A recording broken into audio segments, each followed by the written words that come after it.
नमस्कार दोस्तों।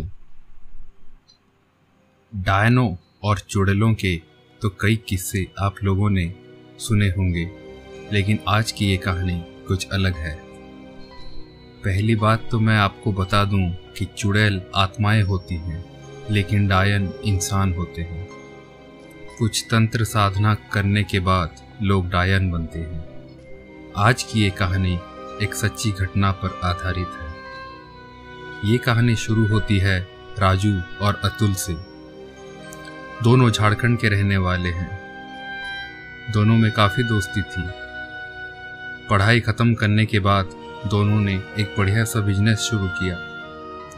1-2 साल के बाद उनका बिजनेस काफ़ी अच्छा चलने लगा था। उन दोनों ने नोटबुक बनाने की फैक्ट्री खोली थी। अब वो दूर दूर तक अपने नोटबुक सप्लाई कर रहे थे। एक बार की बात है, एक व्यापारी कई दिनों से उनका पेमेंट नहीं दे रहा था। दोनों ने सोचा इस बार हम दोनों ही चलते हैं उस व्यापारी के पास और पेमेंट खुद ले आते हैं। फिर अगले दिन दोनों राजू और अतुल निकल पड़े उस व्यापारी के गांव में। वो दूसरा गांव करीब 90 किलोमीटर दूर था राजू और अतुल के गांव से। दोनों अतुल के बाइक में निकल पड़े।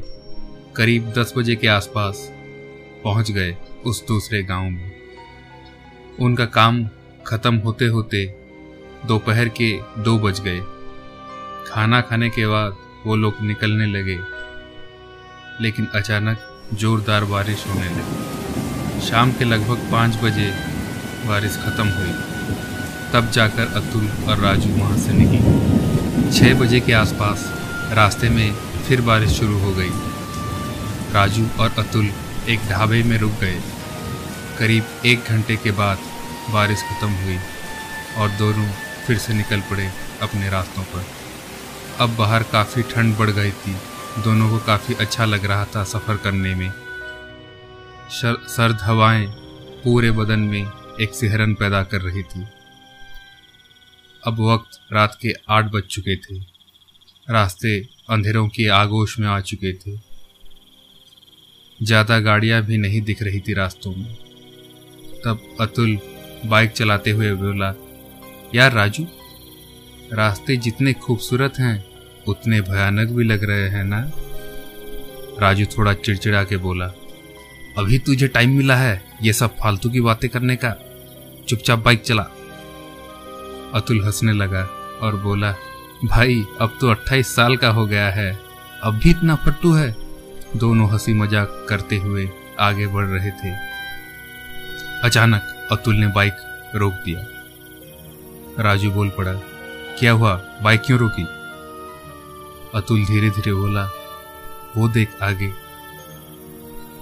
राजू देखने लगा। एक अजीब सा मंजर उन दोनों के सामने था। रास्तों के साइड से दूसरे साइड तक 4 दिए जल रहे थे। अतुल और राजू बाइक से उतरकर देखने लगे। राजू ने कहा, भाई ये मुझे कुछ सही नहीं लग रहा है। अतुल ने उसे चुप कराते हुए कहा, चल झाड़ियों के पीछे से देखते हैं। दोनों अतुल और राजू झाड़ियों के पीछे से छुपते छुपाते हुए आगे बढ़ने लगे। एक भयानक नजारा आगे उन लोगों का इंतजार कर रहा था। झाड़ियों से छुपकर दोनों ने देखा 4 नंगी औरतें उल्टी चल रहे थे, मतलब अपने हाथों से चल रहे थे, और उनकी ठुड्डी के ऊपर एक एक दिया जल रहा था, और चारों अपने पास के एक तालाब में कुछ क्रियाएं कर रहे थे। अतुल बोला डरते हुए, ये सब तो डायने हैं। ये नज़ारा तो किसी को भी डराने के लिए काफ़ी था। राजू ये सब देखकर भागने लगा। अतुल ने उसे रोका, पर वो डर के मारे वहाँ से भागने लगा। इसी बीच एक डायन की नज़र राजू की ओर गई और उसने एक अजीब सी आवाज़ में चिल्लाया। ये आवाज़ इतनी भयानक थी कि एक आदमी सुनकर ही मर जाए। चारों डायन उठे और दौड़ाने लगे राजू को। वो चारों औरतें काफी तेजी से दौड़ रहे थे। आम इंसान पैरों से भी उतना नहीं तेज दौड़ सकता जितना ये लोग हाथों से दौड़ रहे थे। चारों औरतों ने राजू को दबोच लिया। ये सब देखकर अतुल जैसे जिंदा लाश बन चुका था। अतुल के सामने ही उन चारों डायनों ने राजू के शरीर को चीर फाड़ दिया और उसका सारा खून पी गए। इसके बाद अतुल वही झाड़ियों में ही बेहोश हो गया। जब उसकी आंख खुली वो एक सरकारी हॉस्पिटल में था। सामने कुछ अनजान चेहरे, 2-3 पुलिस वाले और एक डॉक्टर उसे देख रहे थे। होश आया कि अतुल ने राजू के बारे में पूछा। बाद में उसे पता चला कि राजू के बस सर के अलावा और कुछ नहीं मिला। अतुल फूट फूट कर रोने लगा और कहा, मैंने मना किया था उसको, मत भाग मत भाग, लेकिन वो नहीं माना। रात की सारी बातें उसने पुलिस को बताया, पर कौन मानता इस बातों को। कुछ देर बाद पुलिस और डॉक्टर वहां से चले गए। बस 2-4 वही अनजान लोग उसके पास बैठे थे। उनमें से एक आदमी ने कहा, मेरा नाम राजन है, मैंने ही तुम्हें सुबह हॉस्पिटल लेकर आया था और मुझे तुम पर पूरा यकीन है। तुमने कल रात जो भी देखा सब सच है। अतुल ने कहा, जी आपको कैसे पता?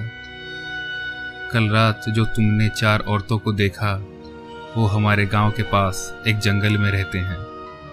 उन चारों में से एक माँ है और बाकी सब उसकी बेटियां हैं। चारों ही डायने हैं और तंत्र साधनाओं में काफी निपुण भी है।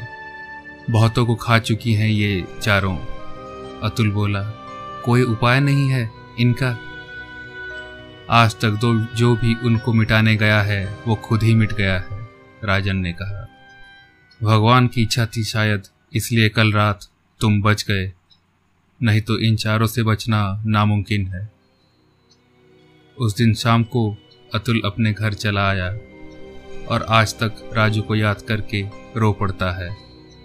तो ये थी कहानी 4 डायनों की। पसंद आए तो प्लीज़ लाइक, कमेंट और सब्सक्राइब करें।